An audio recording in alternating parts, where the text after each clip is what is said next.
रामायण को हिंदू धर्म में एक पवित्र ग्रंथ माना गया है। इसमें कई ऐसी कथाएं हैं सब लोग जानते हैं, लेकिन कुछ ऐसी बातों का वर्णन इसमें मिलता है जिससे अधिकांशतर जनमानस अनजान रहते हैं। जैसे देवी सीता लंका में बिना अन्न जल ग्रहण किए कितने समय जिंदा कैसे रहीं, या गिलहरी के शरीर पर जो धारियां हैं उनसे प्रभु राम के क्या संबंध हैं। इस लेख में हम आपको बताएंगे रामायण से जुड़े कुछ रोचक तथ्य।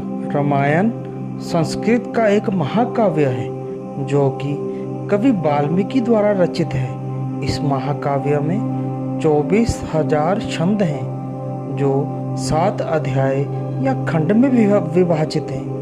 पाठकों, अगर हम रामायण के हर 1000 छंद का पहला अक्षर लें तो जो 24 अक्षर हमें मिलते हैं वो मिलकर गायत्री मंत्र बनाते हैं। श्री राम की माँ कौशल्या कौशल देश की राजकुमारी थी। इनके पिता का नाम शकौशल व माता का नाम अमृत प्रभा था। पूर्व जन्म में भगवान शिव ने कौशल्या को त्रेता युग में उनके गर्भ से जन्म लेने का वरदान दिया था। इसी कारण वो भगवान राम के रूप में इस धरती पर अवतरित हुए। रामायण के कई संस्करण हैं। इन्हीं में से एक आनंद रामायण के अनुसार रावण ने न केवल देवी सीता का अपहरण किया था बल्कि कौशल्या का भी अपहरण किया था। ब्रह्मा जी ने रावण को पहले ही बता दिया था कि दशरथ और कौशल्या का पुत्र उनकी मृत्यु का कारण बनेगा। अपनी मृत्यु को टालने के लिए रावण ने कौशल्या का अपहरण कर उसे एक डिब्बे में बंद करके कौशल्या को एक समुद्र से घिरे द्वीप पर छोड़ दिया था। श्री राम की एक बहन भी थी जिसका नाम शांता था, जिसको बचपन में ही कौशल्या ने अपनी बहन वर्षिणी और अंग देश के राजा गोपद को गोद में दे दिया था। इसलिए रामायण में शांता का वर्णन नहीं मिलता। माना जाता है कि देवी सीता भगवान शिव के धनुष को बचपन से ही खेल खेल में उठा लेती थी और इसीलिए उनके स्वयंवर में इस धनुष, जिसका नाम पिनाका था, उस पर प्रत्यंचा चढ़ाने की शर्त रखी गई थी। एक बार जब रावण शिव के दर्शन करने के लिए कैलाश पर्वत गए तो उन्हें मार्ग में नंदी मिले, जिनको रावण ने वानर के मुंह वाला कहकर उसका उपहास उड़ाया। नंदी ने तब रावण को श्राप दिया कि वानरों के कारण ही तुम्हारी मृत्यु होगी। आगे चलकर क्या हुआ ये तो आप सब जानते हैं।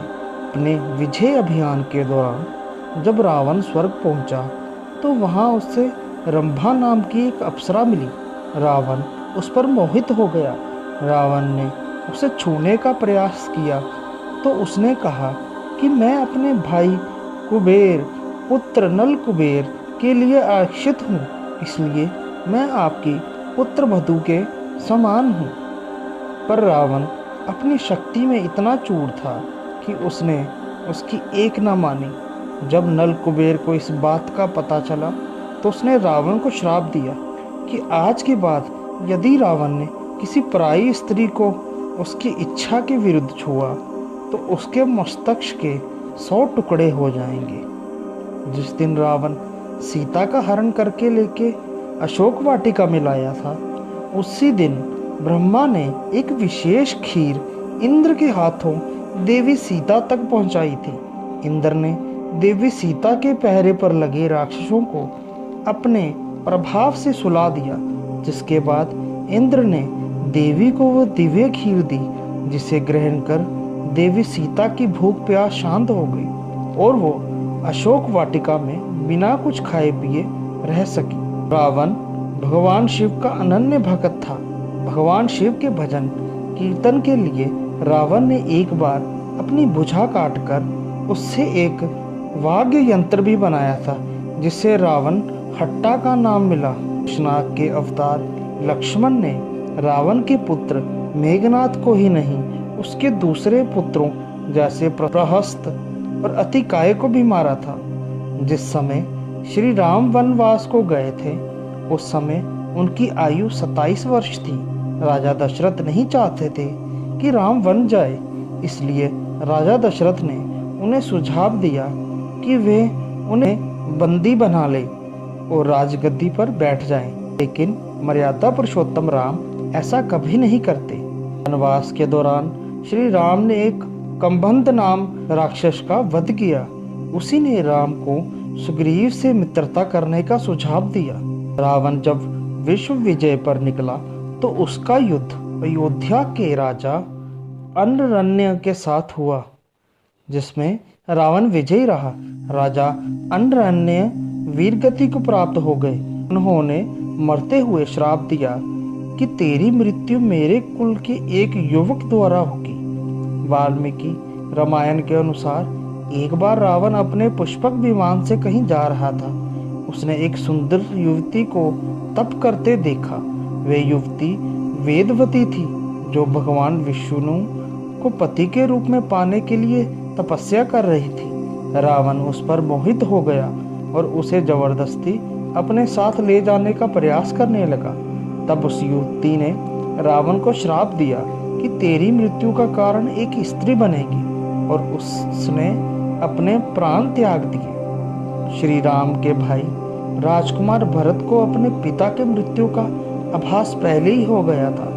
उसने स्वप्न में देखा कि उसके पिता काले कपड़ों में लाल रंग की फूलों की माला पहने हुए एक रथ में बैठकर दक्षिण दिशा की ओर जा रही हैं और पीले रंग की स्त्रियां उन पर फूलों की वर्षा कर रही हैं। पाताल का राजा अहिरावण और उसका भाई महिरावण बेहद ही शक्तिशाली असुर थे। अहिरावण ने राम और लक्ष्मण को बंदी बना लिया था। प्रभु राम और लक्ष्मण को बचाने और अहिरावण महिरावण के वध के लिए हनुमान को पंचरूपी रूप लेना पड़ा था। रावण महाज्ञानी विद्वान था। भगवान राम ने भी उन्हें महाब्राह्मण कहा था। इसलिए जब रावण मृत्यु शैया पर था तब प्रभु राम ने लक्ष्मण से रावण के पास जाकर उनसे ज्ञान अर्जित करने को कहा था। रावण जब अपने विश्व विजय अभियान पर था तो वे यमपुरी पहुंचा, जहां उसका युद्ध यमराज से हुआ। जब यमराज ने उस पर कालदंड का प्रहार करना चाहा तो ब्रह्मा जी ने उन्हें रोक दिया, क्योंकि वरदान के कारण रावण का वध किसी देवता द्वारा संभव नहीं था। माना जाता है कि गिलहरी के शरीर पर जो धारियां हैं वे भगवान राम के आशीर्वाद के कारण हैं। जिस समय लंका पर आक्रमण करने के लिए राम सेतु का निर्माण हो रहा था तब उस समय गिलहरी इस काम में मदद कर रही थी। इसके समर्पण भाव को देखकर श्री राम ने प्रेम पूर्वक अपनी उंगलियां उसकी पीठ पर फेरी थी। ऐसी मान्यता है कि तब से शरीर पर धारियां पड़ गई। राम रावण के युद्ध के दौरान भगवान राम के लिए इंद्र ने अपना रथ भेजा था, जिस पर बैठकर राम ने रावण का वध और युद्ध में विजय प्राप्त की थी। पाठकों, आपको जानकर हैरानी होगी कि श्री राम का अवतार एक पूर्ण अवतार नहीं माना जाता। श्री राम 16 कलाओं में पारंगत थे। मित्रों, आपको ये रामायण के रोचक तथ्य कैसे लगे? हम उम्मीद करते हैं कि आपको इनसे कुछ ज्ञान मिला होगा।